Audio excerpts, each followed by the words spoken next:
So, the name SoSoon is an acronym for sound of something out of nothing. It is reflective of the culture that is called hip hop, which was birthed in the borough called Bronx, which is not too far away. I was born and raised in Queens, New York. 10 years in youth development, 5 years as a consultant and lecturer. My music reflects primarily the working class New York experience. I would add to that the black working class New York experience, because it is what I know, it is what I best identify with. I'm gonna do this song for you really quick. It's called The Underclass. It's from my first album called The Bandwagon Director's Cut. It is paying homage to the working class of New York. When the clubs black out in the heart of Manhattan and the never single city settles down for it happened, somebody's gotta empty off the heavy metal basket and separate the people from the sea and yellow traffic. Sweep the trash of the upper working class with scars from the broken champagne glasses. Whatever happened, he handles your passive. Just while we play the front, he takes the red out on the back end. You barely see him cause he's not European. When something needs cleaning, it's the only time you need him. You don't wanna be him. His work is complicated. Your hands are too smooth to do a job so creative, but he stays on his shit, no complaining. To you, he's just another round brother, but to me, he's courageous. When you're working for a minimum wages and never spend a moment aggravated, he should be congratulated. New York City nights, bright lights, pretty sights. Somebody's gotta keep it looking all pretty, right? City's at a standstill, they keep it moving. It's a job, but somebody's gotta do it. You can find them in Asian, East and West, Indian communities, African immigrants looking for a unity. Say what you want and they don't care about scrutiny. All they care about is a better opportunity. While you and me complain about working every day, they taking our jobs and doing it for nothing. Cause when you come from nothing, a little equals something. He maximizes the minimum, minimizes assumption. He nurtures his children, cares for his wife. Cause all he cares about is a better way of life. He lives within his means, he gives what he receives. He goes to work the same every day for fatigue. This city's still awake while everyone is sleeping. He sleeps in the day and awakes in the evening. He never calls out vacations and illusion. It's a better job, but somebody's gotta do it. New York City nights, bright lights, pretty sights. Somebody's gotta keep it looking all pretty. The city's at a standstill if they keep it moving. It's a better job, but somebody's gotta do it. New York City nights, bright lights, pretty sights. Somebody's gotta keep it looking all pretty. The city's at a standstill if they gotta do it. It's a better job, but somebody's gotta do it.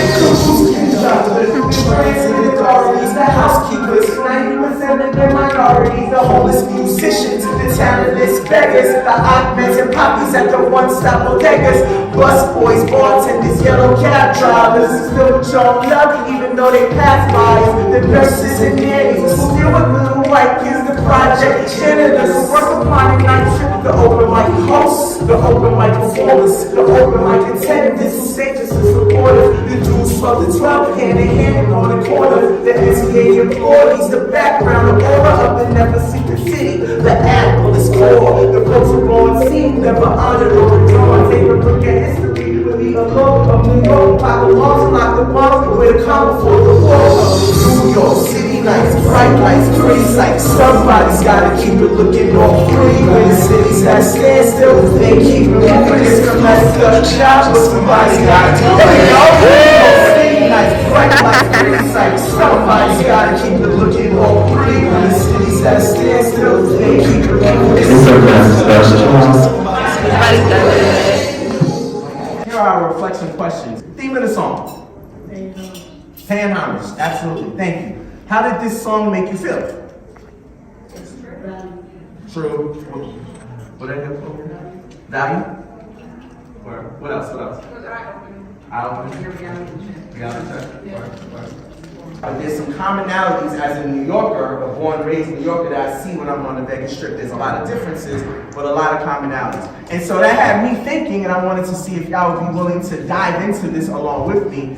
Choose one of these two themes. Theme 1, create a list of 5 jobs you have seen in action since you've arrived in Vegas. If you don't want to go with that, you can go and create a list of 5 fascinating things you've seen thus far in Vegas. So I used my song as an intentional theme to get them thinking, and I went around to every table to make sure if anybody had any questions, they could be addressed. Our toolbox, we're going to try to run quick quickly through like 7 different things, and again, the goal is not to get mastery. The goal is to just take a try at it, enjoy the process, have fun with it, and then understand how you can successfully facilitate as well.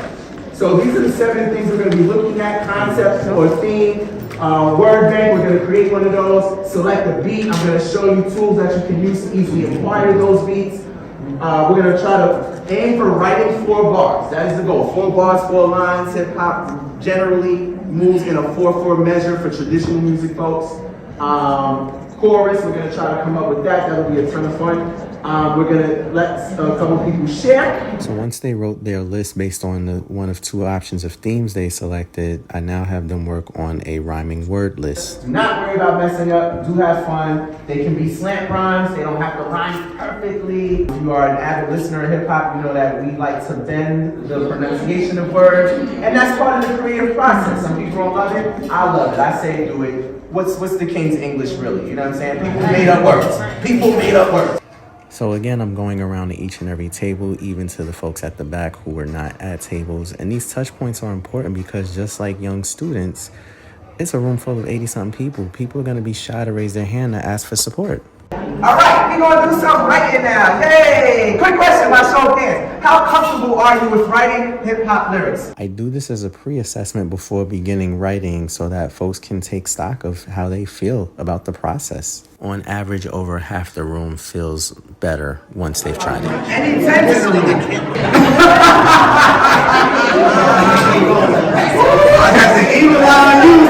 Now listen, for real fun. This is very important because I want y'all to pay attention to like now facilitating this, and then I want you to think about it in the context of being in a classroom, whether it's in a traditional classroom space and or an after-school classroom space, right? So now her friends are like putting her on a pedestal, like she's a monster, 10, right? But she's chilling, right? So I'm not, as a teacher, gonna put her on blast unless she happens to be one of these students who find themselves constantly being disruptive. So now we use that disruption as a tool.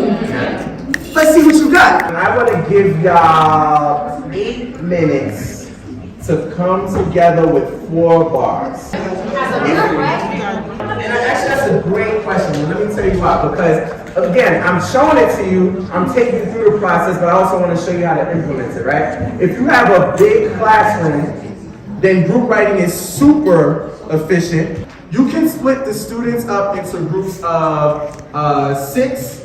Where each of them are responsible for 8 bars, and then they'll collectively come up with a chorus. You can split them up into groups of 3 if they're more advanced, whereas they're each responsible for a 16-bar verse. And by the way, the verses don't have to be 16 bars, but I'm just saying, hypothetically, these are just some of the many ways that you can break this up, right? But group work is super useful in these scenarios. It keeps them focused. It makes this is not something where they have to sit quietly, because that's the other thing. We're talking about after school. They just came from however many hours of traditional schoolwork, right? Now you're gonna have them sit in the after school space silently, trying to encourage. No, let them communicate amongst each other. So this is definitely, I encourage group work. So thank you for that question. In full transparency, I hadn't initially considered letting them do group work, but I think that it's important to hear other voices in the room and be able to adjust on the fly.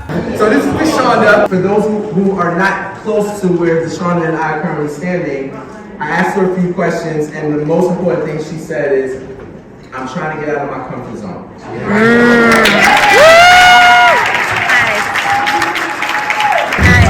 Light, Vegas, nights, Kings, all seen, I came on the scene. I'm ready. Gotta stay camera ready. Sitting in the back and I'm looking real pretty. The state, working hard to make sure that our kids are great. Working overtime can be a struggle, but we do is to make sure they stay out of trouble.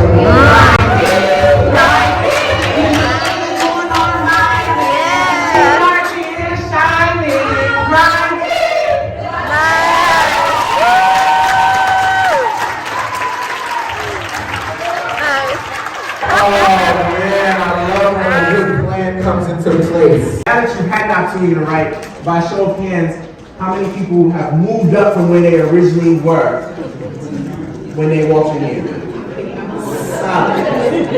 Solid. I would say 50% of that is because of what I showed you, and 50% is because of your willingness to engage. So kudos to y'all for that. Chase. All right, beautiful, man.